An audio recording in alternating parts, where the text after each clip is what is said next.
Welcome to my YouTube automotive channel. In today's video I have a 2010 Dodge Journey and I will show you how to remove and replace the main window switch.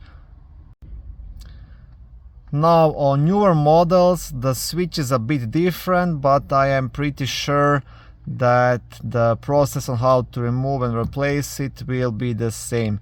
All you have to do is pry out the complete switch and then just unplug it and install the new one.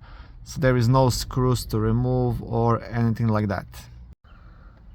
Now the best tool to use would be something like this, a plastic trim remover. That way you won't do any damage to the door panel. But if you don't have it, you can use something like a flat screwdriver, but in that case you have to be more careful not to damage this plastic around it.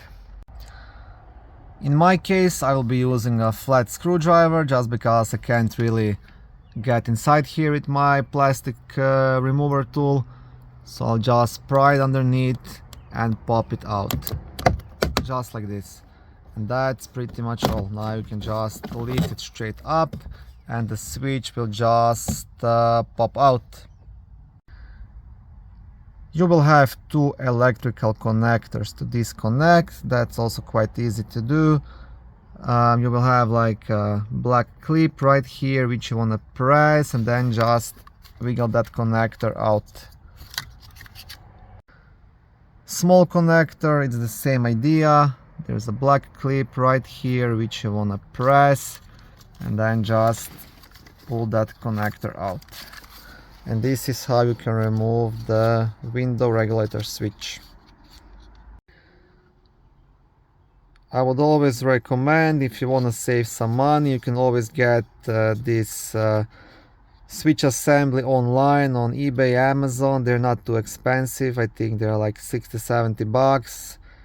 If you decide to go with the OEM, with the Mopar part, Dodge part, it's gonna cost you probably like at least 200-300 bucks.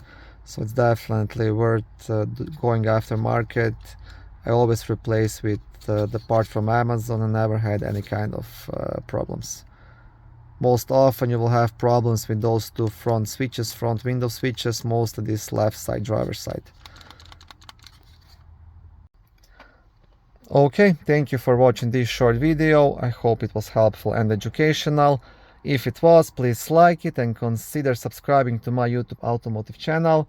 On my channel there is lots of how-to videos, do-it-yourself videos, car reviews, product reviews and other similar automotive topics.